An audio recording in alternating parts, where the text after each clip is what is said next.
Kasi ginamit yun ng gustong tao eh. Hindi biro yung trillion yung ninakaw. Tapos nun palalabasin ninyo, ang magnanakaw, mga Duterte atong mga senator na 13. Eh paano kayo? Pa nila. Huwag nyo linlangin ang taong bayan. Lalong nagagalit kasi ginagawa nyo tanga ang taong bayan. Tagal na. Lilitaw at lilitaw yan. Oo, si Captain Dado. Yung baho ninyo malalaman. Yes. Tapos nun, pagka umalis na lang kayo, mag-resign na lang kayo. Malabo. Kasi pag inabutan kayo ng taong Hindi aalis bayan, yung mga yan. Lumalaban pa nga inabutan eh. kayo ng revolusyon, walang makakaalis. Sana nga eh. Kung pwede Aharangin lang. yung magkatestingan. Sige, bambuhin niyo yung tao. Disperse niyo yung tao. Sabi sa inyo, lalaban na yan eh. Hindi nyo nababase. Maggago kayo. Palibasa kayo, mga paldo-paldo iniisip nyo eh. Yes. Panay Paldo lahat sip-sip yan. puto kayo. Panay yes sir, yes sir, yes sir. Magkakaalaman yan. Gusto nang malaman ng tao kung sinong nagkukumpas ng lahat ng to. Yung Yes. galaw ng NBI, yung galaw ng PNP, yung galaw dyan sa DOJ, yung sa Baka dyan, saka Ombudsman, yung asawa niya. DILG, Yun talaga. pati dyan sa ICC na yan. Gusto malaman ng tao talaga. It's just a matter of magkakasubukan. Tingnan Dapat ninyo na kung nga, ano mangyari. dumating na yan Basta eh. po, I warned you na pwedeng dyan pumunta. Totoo naman, lilitaw at lilitaw yan. Ngayon nga, buong-buo na yung puzzle. Talaga lang nakakaya pa lang nilang pagtakpan eh. Pero sa totoo lang, andyan na lahat eh. Yung sinabi ni Saldico, si Gutesa, saka dun sa 18 Marines, dun pa lang. Tapos dun sa, di ba, si Diskaya, yung listahan ni Diskaya, yun, di ba? Yung mga iba dyan na ginawang state witness, wala naman eh, mga nadiktahan na yung mga yan, sila Bryce, tapos sino pa ba? Si Bunuan, sino pa yung isa? May isa pa na akala mo'y napakatino ko magsalita pero walang aasahan. Yun eh, kaya lalabas talaga ang katotohanan. Ang maganda nga dyan ay sana'y mangyari tong kay sinasabi na to ni Captain Dado na maaaring pang pumunta doon na kapag nagkagulo at hindi kayo nakaalis, lagot kayo, hindi kayo patatawarin ng mga tao, yun. Isa na ngay, lumabas na ng isahan nang matapos na to. Kasi wala nang ibang pupuntahan kundi doon eh. Kung hindi mangyayari itong sinasabi na to ni Captain Dado, wala. Mamayagpag pa rin itong mga walang hiya na to. Kasi wala nang aasahan. Nakita mo naman, sabi niya, yung Ombudsman, DILG, NBI, wala na eh. Wala na tatakbuhan ang tao. Saka kahit pa lumaban ka kung ganyan na kayang-kaya kayong ikulong, eh bakit pa hayaan yung makulong kayong lahat? Sinong pantatayo kung makukulong kayong lahat, diba? Kaya dapat ako kung hanggat maaari, magkaisa na para matapos ito at magkaalaman na nga sinasabi nga ni Captain Dado na magkakasubukan. Mag-resign na lang kayo. Ako, malabo. Save yourself, save your families. Malabo mag-resign tong mga to. Because this will Kasi be nakakaya pa nilang nasty. paikot-ikot. Hindi nyo magagamit yung AAPP-NP ninyo kasi mahati. At pagka the moment orderan nyo yung AAPP-NP nyo, NBI ninyo, na labanan ng taong bayan, Grabe. wala. Hindi Talo na sa kayo mga nun. papis-pis rally itong... Sinasabi ko na, explain ko na, para hindi tayo mauwi talaga sa patayan. Yun ang kailangan gawin eh. Dinadala niya yung tao na gigil na gigil, magpatayan tayo. Eh, wala eh. Kayo, lalaban kayo. Gusto you want to die? Kinukulong nga Go yung ahead, mga... you die for your matataas cause. na tao na nga yung Mag-cause, kinukulong. magnanakaw cause, plundering, bendalo. Yun ang cause ninyo. You die for that cause. Dapat lang. Yung taong bayan, they're dying for their country, their future, their family. Yun ang ng tao. Saan kayo? Sa tingin nyo, sino mananalo? Kung marami, syempre, mga Kaya, tao, wala namang binatbat yan. ang pinaka-shortcut madoble lang dito, yung number nila eh, di utas na yung mga yun. patuloy yung investigasyon. Alam nyo naman saan pupunta yung investigasyon. Ginagawa nga Lahat kayo damay. para hindi matuloy. Kaya, ang pinaka-the best niya, huwag nyo nang harangin. Hayaan nyo nang lumitaw ang Malabo, katotohanan. At lilitaw at kaya lilitaw kailangan yan. talagang mategi ang mga yan. Yung baho ninyo malalaman. Tapos nun, pagka umalis na lang kayo, mag-resign na lang kayo. Kasi Parang pag hindi inabutan magagawa. kayo ng taong bayan, inabutan kayo ng revolusyon, Nako. walang makakaalis. Dapat wala talagang paalisin. Nako. Kasi ginamit nyo ng gustong tao eh.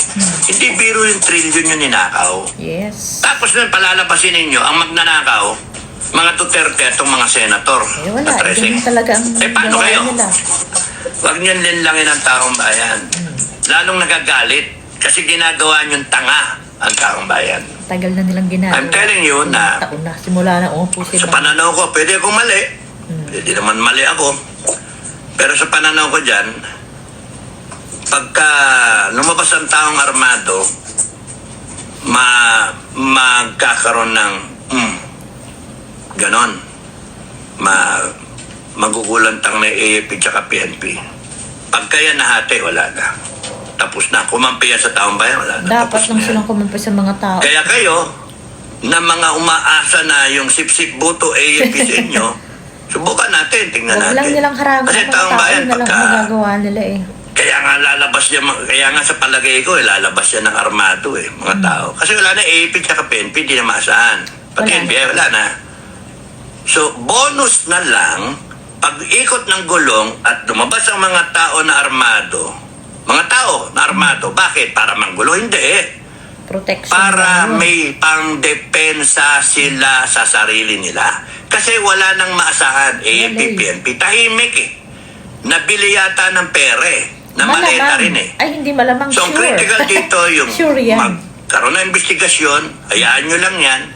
Kasi pagka inarang yan, revolusyon ang bagsak niyan. Saan? Pagka Dapat na yan. ginamit niyo yung AAP, PNP, NBI para pigilin yung taong bayan, magbalikan yan, armado na. Dapat lang. Kaya dapat pwede, marami please, kasi. wag niyong gawin. Takutin yung taga Mindanao. Huwag niyong takutin yung tao. Kasi buwisit na eh. Yes. Gusto nyo magkatestingan, sige, bambuhin niyo yung tao. Disperse niyo yung tao. Sabi sa inyo, lalaban na yan eh. Hindi nyo nababase, maggago kayo. Palibasa kayo, mga paldo-paldo, iniisip nyo eh. Yes. Panay sip-sip buto kayo, panay yes sir, yes sir, yes sir. Magkakaalaman yan. Gusto nang malaman ng tao kung sinong nagkukumpas ng lahat ng to. Yung galaw ng Yung NBI, bangag, yung galaw ng si Coca. PNP, yung galaw dyan sa DOJ, yung sa Ombudsman, DILG, pati dyan sa ICC na yan. Gusto malaman ng tao talaga. It's just a matter of magkakasubukan. Yes, Tingnan ninyo kung anong magkakasubukan. mangyari. Basta ako, I warned you na pwedeng dyan pumunta. So, ayun na nga. Yung sinasabing to ni Captain Dado, doon na lang kasi talaga papunta. At yun na lang din naman kasi ang paraan para matapos tong mga to. Kasi wala na. Hindi na kaya sa mga papis-pis rally. Matagal ko na rin itong sinasabi na hindi na kaya. At kita mo, may magra-rally. Pag kukunti lang nandun yung mga pulis, mas marami pa yung mga pulis. Paano naman matatakot yung mga yan? At saka wala, ginawa na lahat. Patuloy pa rin makita nyo ngayon, mas lumala pa. Yung mga matataas na tao nga, nagagawa nila ng ganyan. Paano pa yung mga rallyista? Mas mabuti pa nga kapag nagra-rally, makakaliwa, talagang nagtatakbuhan, hindi kinakaya ng pulis pag dadaanan niyo sa mga papis-pis, sigaw-sigaw dito, wala. Hindi naman sila nakikinig Manhid, bangag, paano maniniwala yan sa mga hiyaw-hiyaw lang sa kalye? Wala na talaga. Kailangan ng magkasubukan. Tama itong sinasabi naman niya na talagang magkakasubukan. Tingnan natin kung paano. Kasi yun na lang Pag sila nagtagong pagpasa ganyan, ay wala. Nawalay ng pag-asa. Kasi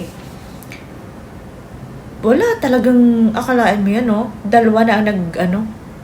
Dalawa na ang nag-alay, si Senator Bato sa Senator Jinggoy. Pag may isunod pa dyan, yari na ang Senate, di ba? Mabago na nila yung yari na naman, hindi na matutuloy yung Blue Ribbon. Or kung matuloy man, yayariin lang nila yung mga taong nagsasabi ng totoo. Yung 18 Marines, pwede nilang i-contempt yan lahat. Tapos si Saldico, hindi na naman nila papayagan. Kaya kung matuloy yan sa June 4, dapat mapagsalita na kaagad si Saldico at yung 18 Marines. Ewan kung nasa na si Gutesa, yun, dapat sabihin na nila lahat.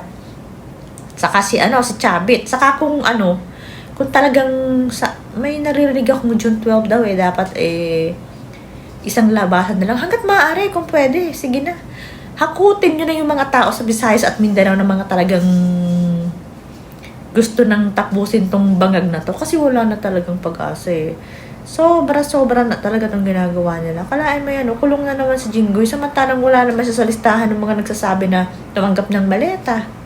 Samantalang sila Rizal Tiberos, Erwin Tulfo. Bakit yung mga nandun sa sinasabi ng mga taong to? Sabagay, Yun nga nagsabi nun ay kinakasuhan. Paano pa papaniwalaan yung mga tao? Paano pa isasangkot yung mga tao? Sinabi nila, yung mismo nagsalita yung kinakasuhan, di ba? Napaka maling-mali talaga yung nangyayari. At saka sobra na.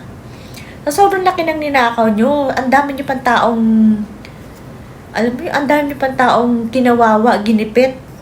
Dahil hindi lang sumang-ayon sa inyo. Napakadami na. Ano ba yun? Hihintayin pa ba na maubos na yung mga taong sumisigaw? Hihintayin pa ba na nakakulong na lahat bago kumilos? At saka kung nakakulong na lahat, nakasuhan na lahat, sino pang tatayo? Wala na. Panalo pa rin sila. At saka kung sinasabing election, ay, malabo nilang hindi pakialaman yan. Harapan sila gumawa ng kawalang hiyaan. Kita naman yan ng mga tao. Kaya ano pang aasahan natin kundi magkaisa na lang talaga yung mga taong sukang-suka na sa gobyernong ito.